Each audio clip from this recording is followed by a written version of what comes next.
निवडणूक येत्या 7 तारखेला होत आहे. या निवडणुकीच्या प्रचारार्थ शिवसेना भोर तालुक्याचे कुलदीप ताते कोंडे हे प्रचारासाठी आपल्या गावात आलेले आहे आणि आपण सगळे या प्रचारासाठी सहभागी झालेला आहात.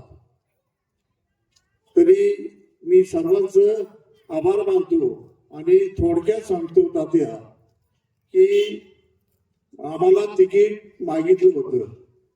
एवढ्याने त्यांनी म्हटले नाही की मला तुम्हाला तिकीट देणार नाही. शेवटच्या 5-7 मिनिटात त्यांनी आमचं तिकीट नाकारलं योग बघा की कुलदीप ताते कोंडेचा फॉर्म भरणार होते त्यांचं शिवसेनेतर्फे म्हणजे, पण त्यांनी कसलाही मागला पुढला विचार न करता त्यांचा फॉर्म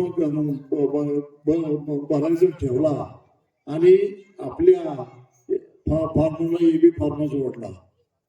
योगायोगाने झाला विषय तिथं संपला. पण तात्या तुमचं मी एवढा आभार मानतो की स्टँड पाहिजे होतं, ते स्टँड आम्हाला मिळालं.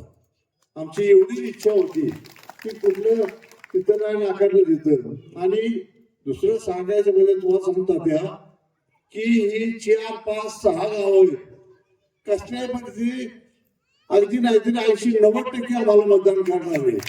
ही वस्तू तिथे लोकांना काय होतं की कार्यक्रमाला आला गेला थोडस त्रास आहे त्यांना आणि कोण कामगार असतो कोण काय असतो, त्यामुळं त्याला असं डेअरिंग करता येत नाही.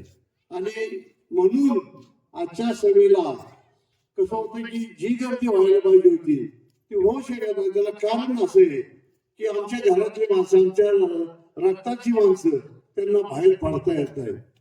त्याच्यासाठी आता काय करायचं, ठीक आहे. दुसरी गोष्ट, उमेदवार उभे आहेत 3, 4, 5, ठीक आहे. या उमेदवारांना फक्त न्हावी 15 आणि न्हावी 322 एवढी 2च गावं इथं लढायला सोडलेली. बाकीची जी 38 गावं येतात तिथे यांचा प्रचार नाही. वोट सूट इथं सकाळपासून संध्याकाळपर्यंत जी घरा फिरतात. आणि ठीक आहे ना, आता आमचा भाऊ जेवण म्हणला की अहो तुम्ही काय करता इथं रोज गाड्या फिरतात. मी म्हटलं त्याला तुला कळत नाही की इथं आपल्या फिरल्याशिवाय त्याला गरजच नाही ना. ज्या वेळेला सगळ्याला असं वाटत होतं की तिकीट मिळत नाही म्हणून सुद्धा प्रयत्न केला, पण परमेश्वराने आपल्याला स्टँड दिलं, तिकीट मिळालं. शिवसेना असा एक लहान पक्ष नाही, हा राष्ट्रीय पक्ष आहे आणि तिकीट मिळाल्यामुळं आज आपल्याला बसायला उठायला इथं झेंडा झाला. पण माझी एकच विनंती आहे आपल्या सर्व पूर्व भागाला की जर आपल्याला आपल्या स्वप्नात सुद्धा ही गोष्ट येत नाही, जे आहे ते त्यांच्या काही बापाचं आहे का, ऊट सूट आमकं गाव तमकं गाव, अरे तुम्हाला काय इथं बिरास आहे का, आम्ही काय झोपा काढायचे का. वस्तू तिथे बघा ना, ऊट सूट काही दुसरेच गाव दिसतात. आणि एकदा सांगतो तुम्हाला की रामनारायण उभा केला, खूप प्रयत्न केला, एवढं कमी पडलं होतं. शैलेश उभा केला, आम्ही त्यावेळेला काँग्रेसमध्ये होतो, शैलेश राष्ट्रवादी होता. आम्ही शैलेशला निवडून आणण्याकरता प्रयत्न केला, तो निवडून आला. निवडून आल्यावर वेळ 2 मिनिटं बरं का.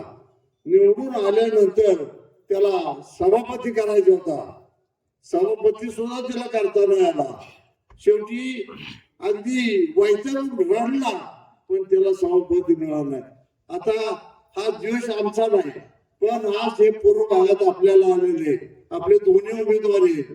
आज डोंगोरी असो सगळ्या भागातून इतकी भरभरून लोक मत द्यायला निघाले.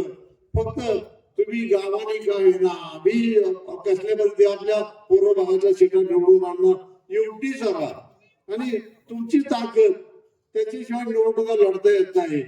फक्त तुम्ही माझी सगळ्यांना पुन्हा विनंती की कसल्या पद्धती की शिवसेनेला उभे राहिलेले महादेव आणि चव्हाण त्या दोघांनाही कसल्यावर निवडून आणा एवढी ती सर्व कळकळी मिळतो. पुन्हा कळकळी करतो. आमचं काय चुकलं असलं तर आम्हाला अजिबात मत देऊ नका, हेही तुम्हाला सांगतो.